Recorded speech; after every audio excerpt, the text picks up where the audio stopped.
सम्मान गार्ड सलामी देगा। राष्ट्रीय सलाट सलामी सस्त।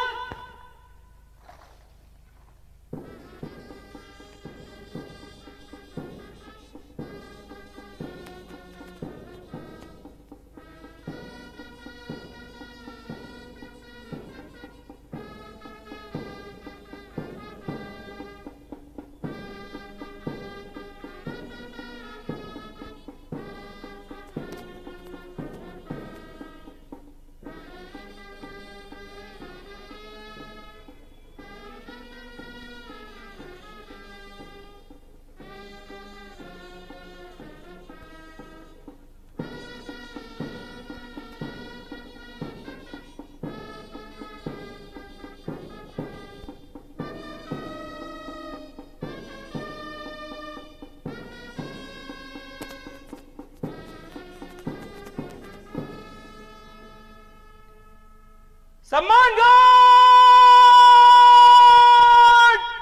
बाजू सस्त।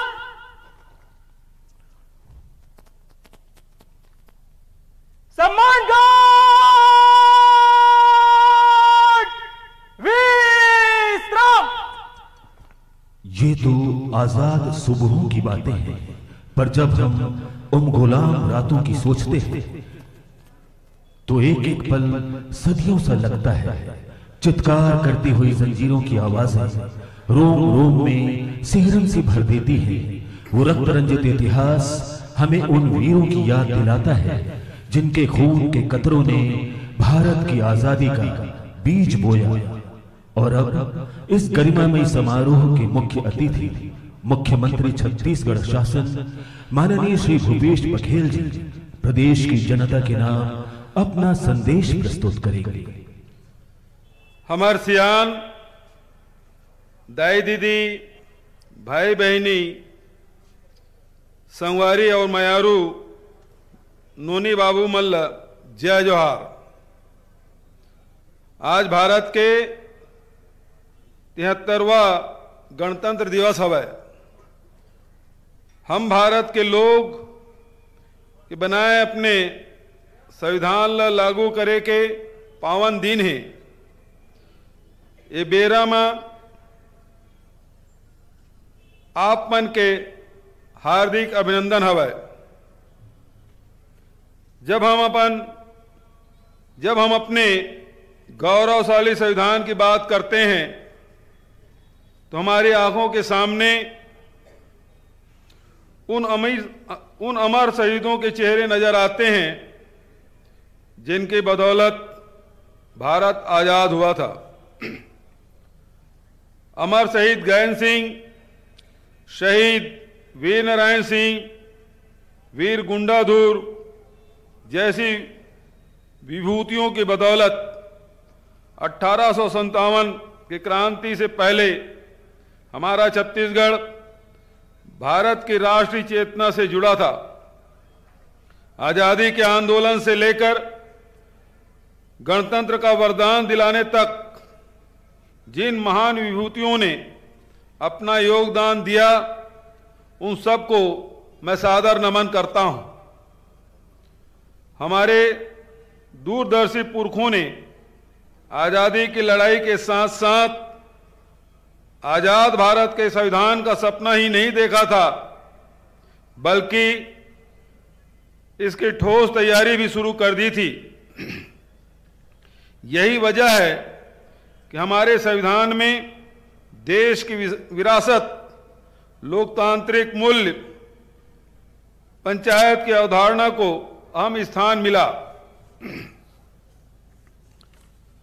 राष्ट्रपिता महात्मा गांधी, प्रथम राष्ट्रपति डॉक्टर राजेंद्र प्रसाद, प्रथम प्रधानमंत्री पंडित जवाहरलाल नेहरू, प्रथम विधि मंत्री बाबा साहब डॉक्टर भीमराव अंबेडकर, प्रथम उप प्रधानमंत्री तथा गृह मंत्री सरदार वल्लभ भाई पटेल, प्रथम शिक्षा मंत्री मौलाना अबुल कलाम आजाद सहित संविधान निर्माण की प्रक्रिया में शामिल महान भावों और उस दौर के विभूतियों ने भारत के नवनिर्माण की नींव रखी थी। उसी पर देश बुलंदियों के नए नए शिखर पर पहुंचे हैं। मैं उन सभी के योगदान को याद करते हुए सादर नमन करता हूं। आज जब हम अपने देश की पावन पहचान तिरंगे झंडे की छांव में खड़े होते हैं तो आन बान और शान से लहराते तिरंगे में हमें अपनी महान विरासत के अनेक रंग दिखाई पड़ते हैं जो हमें भाव विभोर करते हैं और गौरव का एहसास दिलाते हैं। हमें अपनी आज़ादी को बचाने, गणतंत्र को मजबूत करने, संविधान के प्रति आस्था और निष्ठा दोहराने के लिए प्रेरित करते हैं। हमें इस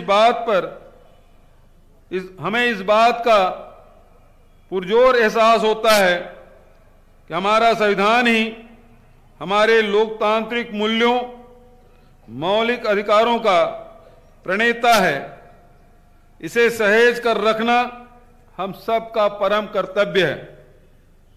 भाइयों और बहनों, इस वर्ष हम देश की आज़ादी की 75वीं सालगिरह मनाएंगे। यह अवसर मनन करने का है क्या देश आज़ादी तथा लोकतंत्र के लक्ष्यों को पूरी तरह हासिल कर सका है। आज़ादी के समय जिस तरह सांप्रदायिक उन्माद का वातावरण बनाया गया था, क्या आज हम उस चुनौतियों से निश्चिंत हो पाए हैं? क्या जनता के स्वाभिमान, स्वावलंबन और सशक्तिकरण के लक्ष्य पूरे हो पाए हैं? यदि नहीं, तो आज की सबसे बड़ी प्राथमिकता क्या होनी चाहिए? क्या सांप्रदायिक उन्माद देश की प्रगति में रुकावट नहीं है? मेरा मानना है कि आज भी हमारी सबसे बड़ी जरूरत आपसी एकता की है, समन्वय की है, आपसी प्यार और सहभागिता से आगे बढ़ने की है, ताकि नकारात्मक विचारों को किसी भी क्षेत्र में स्थान न मिल पाए। हमारी जरूरत सद्भावना के साथ विकास की है, हर हाथ को काम देने की है। छत्तीसगढ़ राज्य गठन के बाद एक नया अवसर मिला था कि सही प्राथमिकताओं से विकास की सही दिशा तय की जाए, लेकिन विडंबना है कि 1.5 दशक का लंबा समय गलत प्राथमिकताओं के कारण खराब हो गया।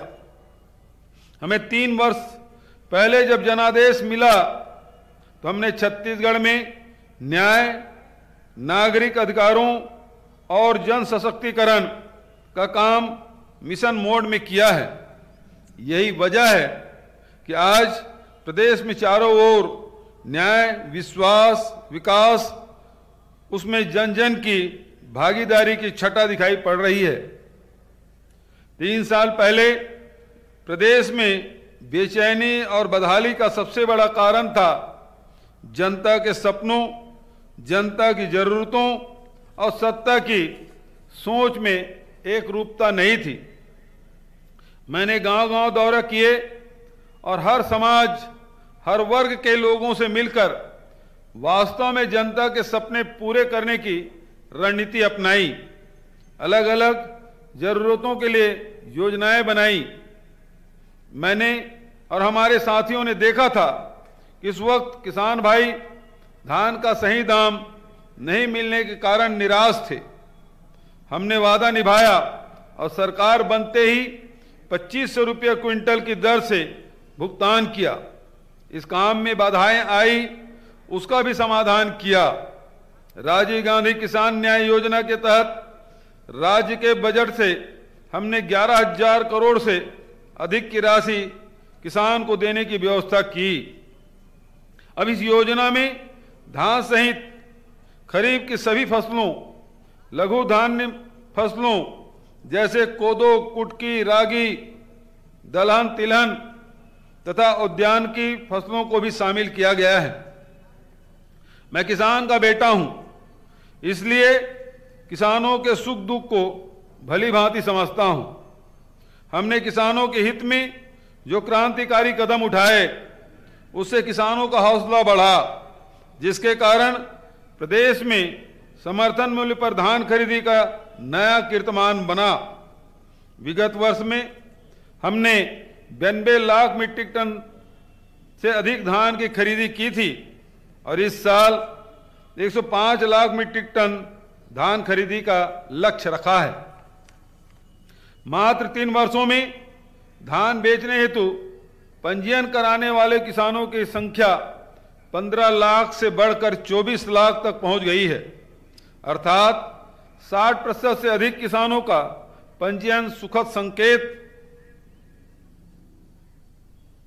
कि सरकार और खेती पर किसानों का भरोसा लौटा है।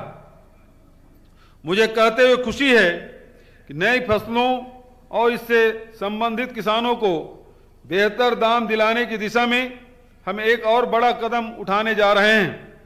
आज मैं घोषणा करता हूं कि आगामी खरीफ वर्ष 2022-23 में प्रदेश में दलहन फसलों जैसे मूंग, उड़द, अरहर की खरीदी भी न्यूनतम समर्थन मूल्य पर की जाएगी।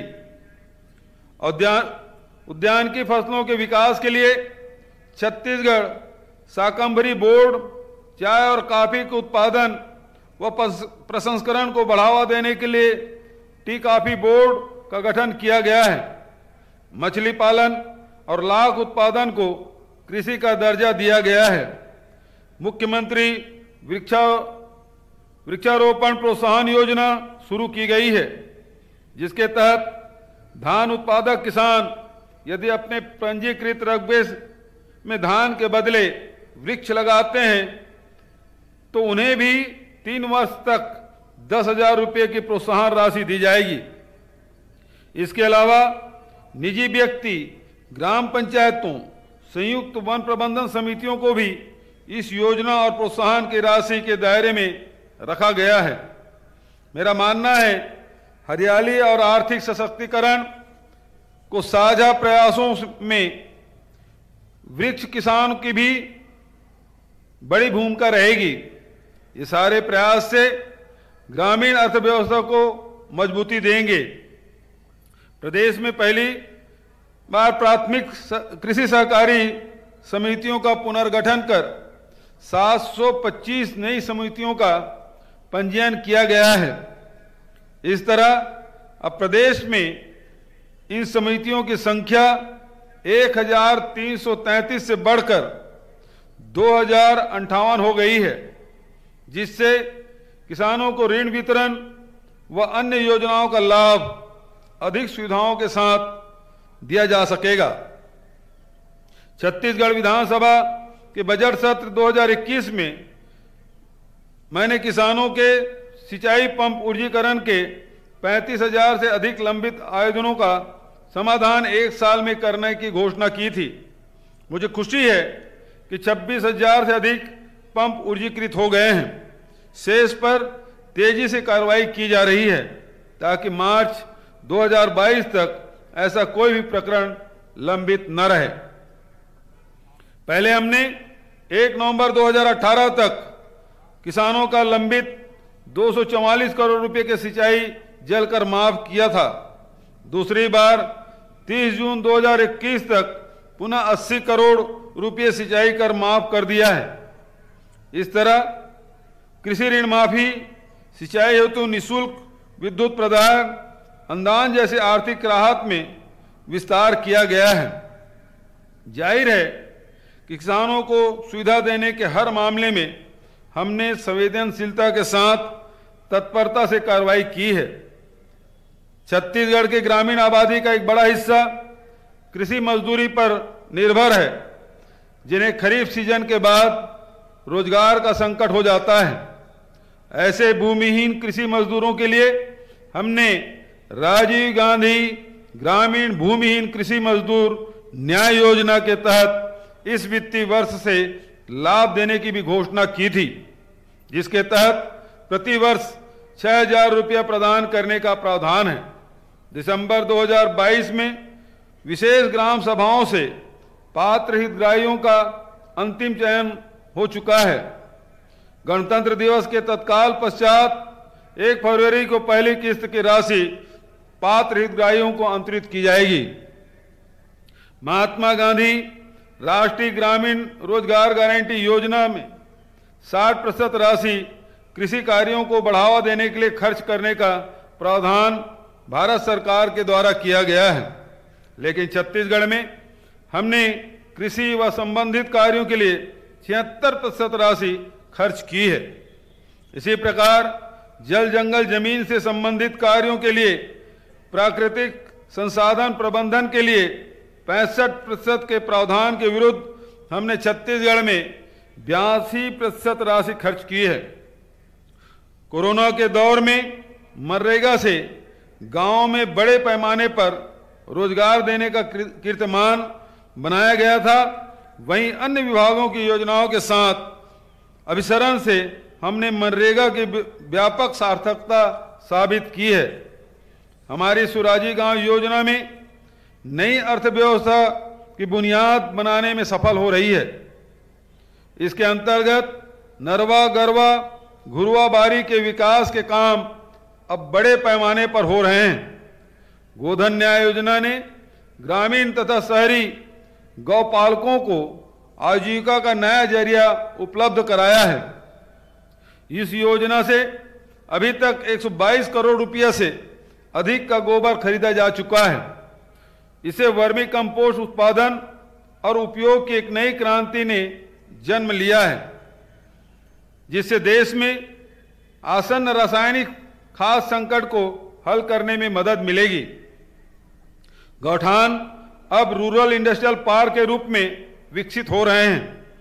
गोबर से बिजली, प्राकृतिक पेंट तथा अन्य उत्पादों का निर्माण करने की पहल की गई है।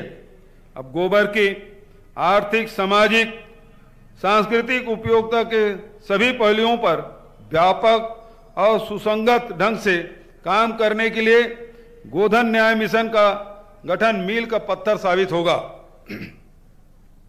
कोरोना महामारी के समय जब बड़ी संख्या में हमारे प्रवासी श्रमिक छत्तीसगढ़ लौटे, तब हमने उनके हित के लिए विशेष प्रयास करने का संकल्प लिया था, जिसे अमल में लाते हुए छत्तीसगढ़ राज्य प्रवासी श्रमिक नीति 2020 को बनाकर लागू किया गया है। असंगठित श्रमिकों के पंजीयन, पलायन पंजी का ऑनलाइन संधारण, विभिन्न कल्याणकारी योजनाओं के संचालन के लिए उत्कृष्ट कार्य हेतु भारत सरकार द्वारा छत्तीसगढ़ को राष्ट्रीय ई श्रमिक सेवा पुरस्कार से सम्मानित किया गया है। श्रम कल्याण के प्रयासों को आगे बढ़ाने के लिए आज मैं यह घोषणा करता हूं कि प्रत्येक जिला मुख्यालय तथा विकासखंड स्तर पर मुख्यमंत्री श्रमिक संसाधन केंद्र की स्थापना की जाएगी। श्रमिक परिवारों की बेटियों की शिक्षा, रोजगार, स्वरोजगार तथा विवाह में सहायता के लिए भी आज एक नई योजना की घोषणा करता हूं, जो मुख्यमंत्री नूनी सशक्तिकरण सहायता योजना के नाम से जानी जाएगी। इस योजना के तहत छत्तीसगढ़ भवन एवं अन्य सन्निर्माण कर्मकार कल्याण मंडल में पंजीकृत हितग्राहियों के प्रथम 2 पुत्रियों के बैंक खाते में 20-20 हजार रुपये की राशि का भुगतान एकमुश्त किया जाएगा। जरूरतमंद तबकों को खाद्यान्न उपलब्ध कराने के लिए सार्वजनिक वितरण प्रणाली का अतुलनीय योगदान रहा है, लेकिन छत्तीसगढ़ में 1.5 दशक में यह व्यवस्था की बदहाली की भेंट चढ़ गई थी। हमने सार्वभौम पीडीएस का वादा निभाया, जिसका लाभ 2,55,00,000 लोगों को मिलने लगा है। यह वर्ष 2021 की जनगणना के अनुसार 100% कवरेज है। विगत 1 वर्ष में 778 नई उचित मूल्य दुकानों शुरू की गई है। आयरन फोलिक एसिड युक्त फोर्टिफाइड चावल वितरण की शुरुआत हमने कोंडागांव जिला से की थी, जिसे अब पूरे प्रदेश में मध्याह्न भोजन के योजना तथा पूरक पोषण आहार योजना में लागू कर दिया गया है। इस तरह खाद्यान्न सुरक्षा के साथ पोषण सुरक्षा के लिए भी नए उपाय किए जा रहे हैं। बस्तर में मुझे कुपोषण की विभीषिका का पता चला था और हमने तत्काल कदम उठाया, जिसे बढ़ाते हुए पूरे प्रदेश में कुपोषण मुक्ति के लिए मुख्यमंत्री सुपोषण अभियान की शुरुआत की गई थी। हमारी इस पहल से लगभग 1,60,000 बच्चे कुपोषण मुक्त हुए हैं तथा 1 लाख से अधिक महिलाएं एनीमिया से मुक्त हुई हैं। पूरक पोषण आहार कार्यक्रम के अंतर्गत 25 लाख से अधिक बच्चों तथा गर्भवती महिलाओं को लाभान्वित किया जा रहा है। इस तरह स्वस्थ सुपोषित नई पीढ़ी छत्तीसगढ़ की शक्ति बनेगी। हम चाहते हैं कि महिला स्व सहायता समूहों ने प्रदेश के सामाजिक आर्थिक विकास में जो योगदान दिया है उसे और गति मिलेगी। इसलिए महिलाओं को स्वयं का व्यवसाय प्रारंभ करने के लिए 2 लाख रुपए का ऋण प्रदान करने की व्यवस्था सक्षम योजना के तहत की गई है। छत्तीसगढ़ महिला कोष के माध्यम से ऋण लेने वाले महिला स्व सहायता समूहों पर लगभग 13 करोड़ रुपए का ऋण लंबित होने के कारण इनके कामकाज ठप हो गए हैं। हमने 6,000 से अधिक समूह के ऐसे ऋणों को न सिर्फ माफ किया है बल्कि सभी समूहों के ऋण लेने की पात्रता भी दुगुनी कर दी है। छत्तीसगढ़ राज्य ग्रामीण आजीविका मिशन अभियान के अंतर्गत 22 लाख से अधिक महिलाओं को स्व सहायता समूह से जोड़ा गया है और उन्हें रोजगार दिलाया गया है।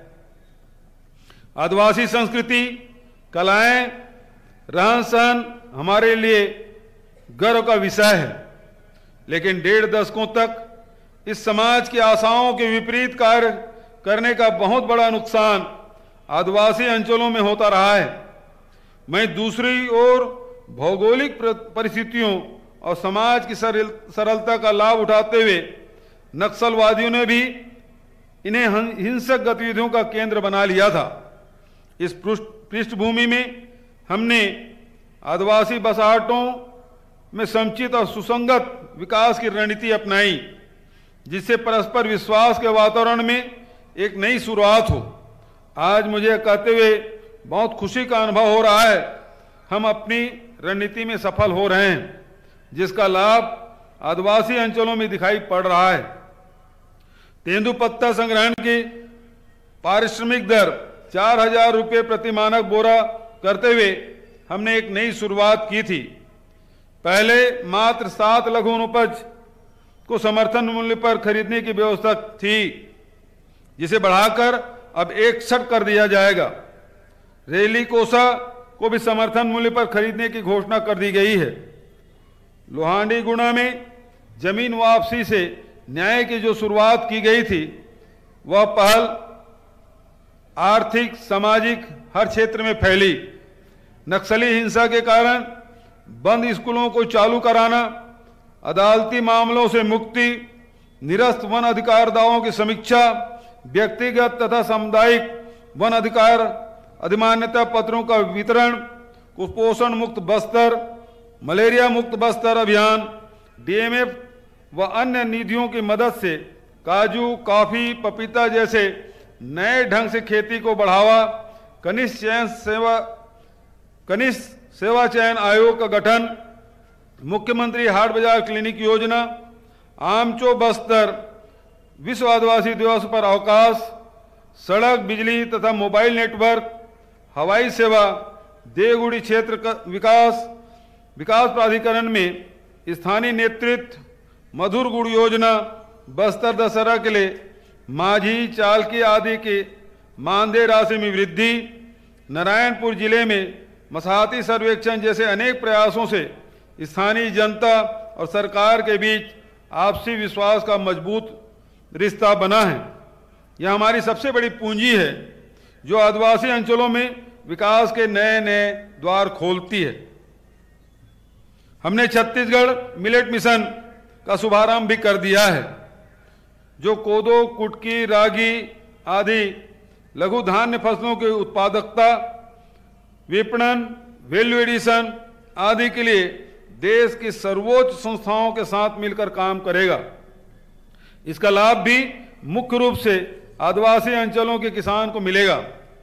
प्रदेश के 14 आदिवासी बहुल जिलों के 25 विकास खंडों में 1735 करोड़ रुपए की लागत से चिराग परियोजना की शुरुआत कर दी गई है, जो इन स्थानों में आजीविका के नए साधन जुटाने में मददगार होगी। मुझे बताते हुए खुशी होती है, वर्ष 2018 की तुलना में 2021-22 में 455% अधिक हर्बल उत्पादों का विक्रय हुआ है और इसे आगामी एक वर्ष में 1100% तक बढ़ाने का लक्ष्य है। थिंक बी और बादल अकादमी से आदिवासी अंचलों के युवाओं को अपनी संस्कृति, प्रतिभा, शैक्षणिक और नवाचार की क्षमताओं को निखारने में मदद मिलेगी। इस तरह शिक्षा, स्वास्थ्य, रोजगार और अधोसंरचना विकास की बयार से बस्तर में सकारात्मक बदलाव आ रहा है। जनजाति समूहों से सुझाव लेकर पेशा नियम का प्रारूप तैयार किया गया है। मुझे विश्वास है कि छत्तीसगढ़ आदिवासी कल्याण तथा विकास की दिशा में नए प्रतिमान स्थापित करेगा, जिससे राज्य के विकास में आदिवासी समाज की बहुत महत्वपूर्ण भागीदारी दर्ज होगी।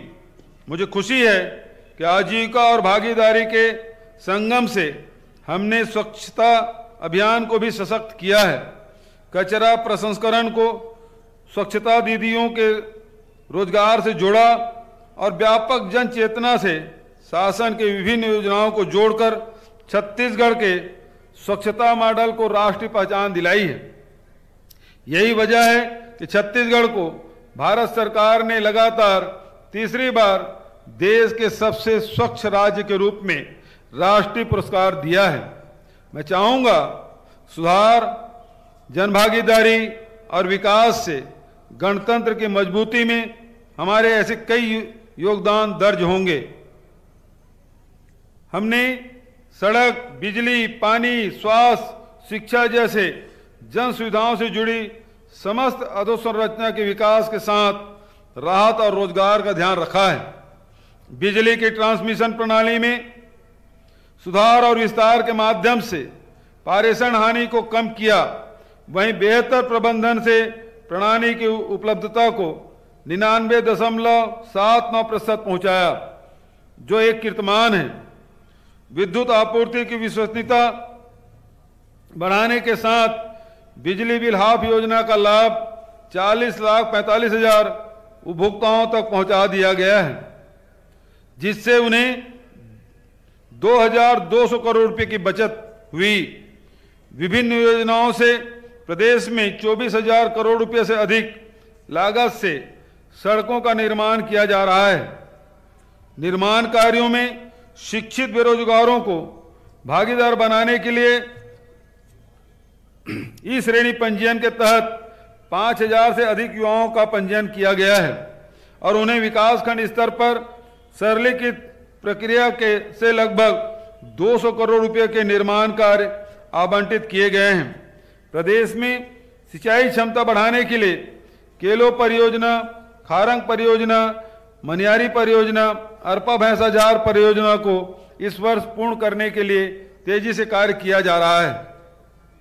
ग्रामीण अंचल में शुद्ध पेयजल उपलब्ध कराने के लिए जल जीवन मिशन के अंतर्गत सितंबर 2023 तक 48 लाख से अधिक घरों में नल कनेक्शन देने की योजना है, जिसमें से लगभग 8 लाख कनेक्शन दिए जा चुके हैं। इसी प्रकार 124 नगरीय निकायों में नल जल योजना पूर्ण की गई है तथा 44 नगरीय निकायों के कार्य प्रगति पर है। स्वास्थ्य अधोसंरचना के विस्तार हेतु डॉक्टरों, मेडिकल स्टाफ और उपकरणों की संख्या में कई गुना वृद्धि की गई है। मैं जिन स्थानों पर जनता अस्पतालों तक नहीं पहुंच पाती, वहां अस्पतालों की सुविधाएं पहुंचाने के लिए मुख्यमंत्री हाट बाजार क्लिनिक योजना, मुख्यमंत्री शहरी स्लम स्वास्थ्य योजना, दया दीदी क्लिनिक योजना से 18 लाख से अधिक लोगों की जांच और उपचार किया गया है। डॉक्टर खूबचंद बघेल स्वास्थ्य योजना, मुख्यमंत्री विशेष स्वास्थ्य सहायता योजना के माध्यम से उपचार में लगने वाले 50,000 से 20 लाख रुपए तक खर्च की चिंता से लोगों को मुक्त किया गया है। जन सुविधा के विस्तार और जनता को महंगी दवाई के बोझ से राहत दिलाने के लिए Shri Dhanvantari generic medical store योजना प्रारंभ की गई, जिसका विस्तार अब सभी शहरों में किया जा रहा है। हमने नई पीढ़ी को सुरक्षित भविष्य के लिए स्कूल शिक्षा से उच्च शिक्षा तक और रोजगार से लेकर संस्कार विकसित करने तक अनेक कदम उठाए हैं। स्वामी आत्मानंद अंग्रेजी माध्यम उत्कृष्ट शालाओं के तर्ज पर अब ऐसी हिंदी शालाओं की स्थापना भी प्रत्येक जिलों में की जाएगी। 5-6 वर्षों के बच्चों के लिए ऐसे स्थानों पर प्ले स्कूल बालवाड़ी की स्थापना की जाएगी, जहां आंगनबाड़ी और प्राथमिक शाला एक ही प्रांगण में हो। प्रथम चरण में ऐसे 6,000 से अधिक बालवाड़ी प्रारंभ की जाएगी। नवा रायपुर में अंतर्राष्ट्रीय स्तर पर उत्कृष्ट आवासीय विद्यालय स्थापित किया जाएगा। हमने बच्चों की जरूरतों को पूरी संवेदनशीलता के साथ समझा है, इसलिए कोरोना के कारण अपने माता पिता खोने वाले बच्चों के लिए महतारी दुलार योजना शुरू की थी, जिसके तहत 2,500 से अधिक बच्चों को 2 करोड़ रुपए की छात्रवृत्ति दी गई। इसके अतिरिक्त स्कूल फीस भी माफ की गई है। कोरोना के कारण विश्व स्तर पर शिक्षा के स्तर में गिरावट महसूस की गई थी, जिसके लिए हमने उपचारात्मक शिक्षा नवा जतन 2.0 अभियान चलाने का निर्णय लिया है। हमने शिक्षा को सिर्फ किताबी ज्ञान का माध्यम नहीं बनाया, बल्कि लक्ष्य साफ रखा है। शिक्षा युवाओं को सक्षम और रोजगार की योग्य बनाएं। रोजगार परक शिक्षण प्रशिक्षण देने के लिए प्रदेश में अभी तक 125 स्थानों पर ITI संस्थाएं प्रारंभ की जा चुकी है। अब प्रत्येक विकास खंड में ITI खोली जाएगी। सबसे बड़े रोजगार के साधन कृषि को भी उच्च शिक्षण संस्थाओं का सहारा देने के लिए 3 वर्षों में 10 नए कृषि महाविद्यालय, कृषि विज्ञान केंद्र तथा महात्मा गांधी उद्यानिकी एवं वानिकी विश्वविद्यालय स्थापित किया गया है। हमने सरकारी विभागों तथा अर्ध सरकारी संस्थाओं में सीधी भर्ती तथा अन्य माध्यमों से बहुत पैमाने पर नौकरी के दरवाजे खोले हैं। गांव, वन क्षेत्रों, परंपरागत कौशल के काम और स्थानीय संसाधनों के वैल्यू एडिशन से भी राज्य में बहुत बड़े पैमाने पर रोजगार के अवसर बने हैं। हमारी औद्योगिक नीति की सफलता से 32,000 लोगों को रोजगार मिला है और 90,000 लोगों को रोजगार मिलना प्रस्तावित है। विगत 3 वर्षों में युवाओं के आंखों में स्वावलंबन की चमक बढ़ते देखकर हमारा उत्साह बढ़ा है। यही वजह है हमने छत्तीसगढ़ रोजगार मिशन का गठन किया, जिसके तहत आगामी 5 वर्षों में 15 लाख नए रोजगार के अवसर सृजित करने के लिए हम पूरी ताकत लगाएंगे। प्रदेश के आस्था स्थलों को पर्यटन विकास की सुविधाओं से जोड़ते हुए हमने चंदखुरी में माता कौशल्या के प्राचीन मंदिर परिसर का जीर्णोद्धार किया है। वहीं राम वनगमन पथ पर 75 स्थानों को चिन्हांकित कर इनके विकास की कार्य योजना बनाई है। प्रथम चरण में इनमें से 9 स्थानों का विकास कार्य प्रगति पर है। ये स्थान भी बड़े पैमाने पर रोजगार सृजन के माध्यम बनेंगे। भाइयों और बहनों, न्याय के लिए संघर्ष और कानून का राज चलाने की प्रतिबद्धता हमारी विरासत है। आजादी का आंदोलन न्याय के लिए था। संविधान का निर्माण और संविधान में संशोधन के जरिए नागरिक अधिकारों के दायरे में लगातार विस्तार करते जाने को हमारी राष्ट्रीय नेतृत्व ने सदा अपना कर्तव्य समझा। हम इसी विरासत को आगे बढ़ाने पर विश्वास करते हैं। तृतीय लिंग युवाओं को पुलिस बल में भर्ती करना, बस्तर के जवानों को बस्तर फाइटर्स बल में भर्ती करना, सुरक्षा बलों की देखरेख में बस्तर के दुर्गम और नक्सल प्रभावित अंचलों में 5 बृहद पुलों का निर्माण, मोबाइल टावरों की स्थापना, सामुदायिक पुलिसिंग के माध्यम से जनता का आत्मविश्वास बढ़ाना और इन सब के माध्यम से नागरिक सुविधाओं में वृद्धि को भी हम न्याय की दिशा में बढ़ते कदम मानते हैं। चिट फंड कंपनियों द्वारा प्रदेश की मासूम जनता से ठगी की गई राशि वापस दिलाने के लिए हमारी प्रतिबद्धता का नतीजा है कि अब तक चिट फंड कंपनियों के 840 आरोपियों को गिरफ्तार किया गया है और 11 करोड़ से अधिक राशि वसूल कर जनता को लौटाई गई है। और अब बड़े पैमाने पर कुर्की और संपत्ति नीलामी के माध्यम से और भी अधिक राशि लौटाने का प्रयास किया जाएगा। प्रशासनिक सुविधाओं में भी न्याय का अंग है। विगत 3 वर्षों में हमने 5 नए जिलों का गठन की घोषणा की, जिसमें से एक जिला गौरेला पेंडा मरवाही विकास की नई गाथा लिख रहा है। वहीं अन्य 4 जिलों का औपचारिक उद्घाटन भी शीघ्र किया जाएगा। हमने लोक सेवा केंद्रों के माध्यम से 132 सेवाएं ऑनलाइन की थी, जिनमें एक वर्ष में 25 लाख से अधिक लोग लाभान्वित हुए। आज गणतंत्र दिवस के पावन अवसर पर मैं अपने छत्तीसगढ़िया भाई बहनों के हित में कुछ और महत्वपूर्ण घोषणाएं करता हूं। हमारी सरकार इसी वर्ष समस्त अनियमित भवन निर्माण के नियमितीकरण हेतु एक व्यवहारिक, सरल एवं पारदर्शी कानून लाएगी, जिससे अनेक नागरिक प्रत्यक्ष रूप से लाभान्वित होंगे।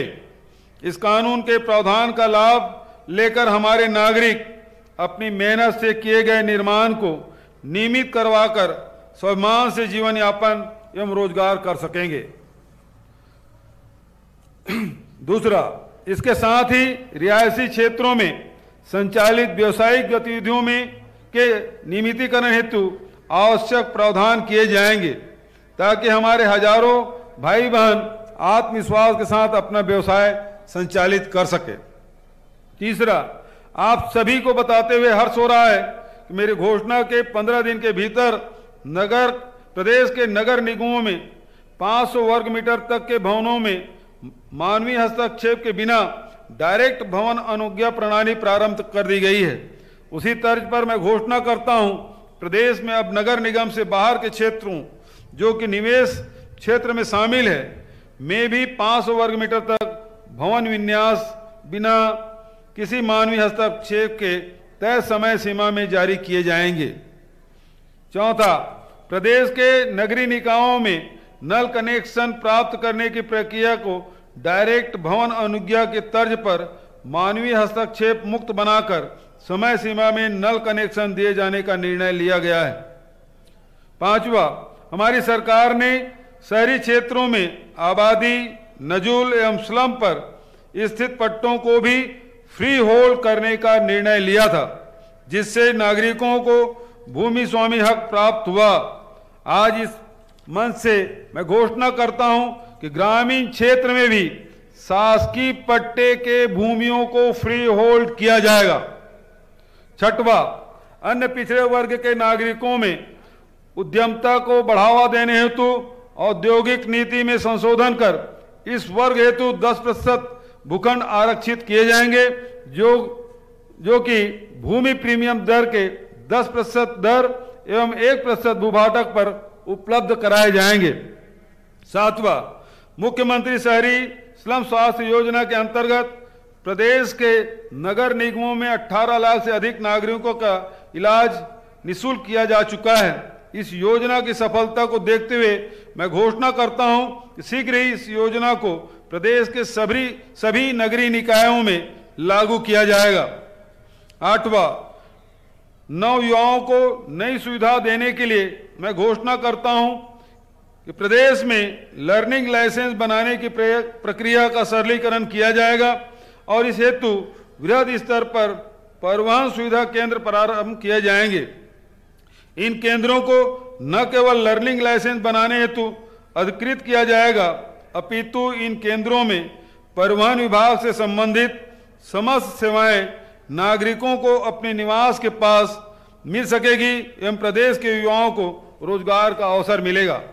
9वां, कर्मचारी कल्याण की दिशा में कुछ नए कदमों को साझा करना चाहूंगा। शीघ्र ही हम प्रदेश के शासकीय कर्मचारियों के हित में अंशदायी पेंशन योजना के अंतर्गत राज्य सरकार के अंशदान को 10% से बढ़ाकर 14% करेंगे। 10वां, आज इस मंच में घोषणा करता हूं कि शासकीय कर्मचारियों की कार्य क्षमता और उत्पादकता को बढ़ाने के लिए राज्य सरकार अब 5 कार्य दिवस के प्रति सप्ताह प्रणाली पर कार्य करेगी। हमारी बहनों की सुरक्षा हेतु हम प्रतिबद्ध हैं। इसी कारण आज मैं आप सभी से के समक्ष घोषणा करना चाहूंगा, इस क्षेत्र में इस हेतु हम प्रत्येक जिला में महिला सुरक्षा प्रकोष्ठ का गठन कर उसे प्रभावी रूप से महिला सुरक्षा हेतु उपयोग करेंगे। 12वां, मैं घोषणा करता हूं कि प्रदेश में तीरंदाजी को प्रोत्साहित करने हेतु जगदलपुर में शहीद गुंडाधुर के नाम पर राज्य स्तरीय तीरंदाजी अकादमी प्रारंभ की जाएगी। 13वां, वृक्ष कटाई के नियमों की जटिलता एवं उसके कारण वृक्षारोपण हेतु नागरिकों के अरुचि को देखते हुए राज्य सरकार शीघ्र ही इन नियमों का नागरिकों के हित में सरलीकरण करने जा रही है। इसे तो हम समस्त प्रासंगिक अधिनियमों एवं नियमों में आवश्यक संशोधन लाने जा रहे हैं। भाई और बहनों, हम धरती को माता कहते हैं। इसकी पहचान हम भारत माता और छत्तीसगढ़ मातारी के रूप में करते हैं। तो मेरा मानना है हमारा संविधान माँ के आंचल के समान है, जिसके छांव में सबसे ज्यादा सुरक्षा महसूस की जाती है। जब हमने नवा छत्तीसगढ़ गढ़ने का संकल्प लिया था, तब हमने मन में छत्तीसगढ़ मातारी और प्रदेशवासी सभी भाई बहनों और इस तरह हमारे विस्तृत कुटुंब रूपी प्रदेश के मान सम्मान और कल्याण की कामना की थी। संसाधनों से भरी हमारी धरती समस्त छत्तीसगढ़ वासियों को रोजगार और खुशहाल भविष्य की सुरक्षा दे सकती है। इसी लक्ष्य को ध्यान में रखते हुए हमने समावेशी और टिकाऊ विकास का जो मॉडल अपनाया, वह छत्तीसगढ़ मॉडल के रूप में आज हम सब के लिए गौरव का प्रतीक बन गया है। कोरोना महामारी के दौरान उत्पन्न विभिन्न समस्याओं से सक्षमता के साथ निपटने में हमारी छत्तीसगढ़ मॉडल की बड़ी भूमिका रही है। हमारी सरकार ने सारी व्यवस्थाएं कर रखी है। मुझे विश्वास है परस्पर सद्विश्वास, एकजुटता तथा कोरोना प्रोटोकॉल के पालन से तीसरी लहर पर हम जल्दी ही काबू पा सकेंगे। मैं आप सबसे अनुरोध करता हूं कि आप सतर्क रहें। आपका बेहतर स्वास्थ्य और सक्रिय योगदान ही हमारी सबसे बड़ी शक्ति है।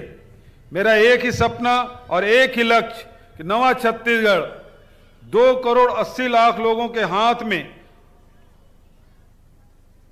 2 करोड़ 80 लाख लोगों के हाथ से गढ़ा जाए, जिसमें सबकी भागीदारी हो, जिसमें सबको न्याय मिले, जिसमें सबकी खुशहाली सुरक्षित रहे। आगे भी हमारे प्रयास इसी दिशा में रहेंगे। आपका प्यार और समर्थन मेरी सबसे बड़ी पूंजी है और इसी पूंजी के निवेश से हम दुनिया के सबसे अधिक पूंजी छत्तीसगढ़ में निवेश के लिए आमंत्रित भी करेंगे। मैं चाहूंगा आप लोग भी मेरे साथ दोहराएंगे,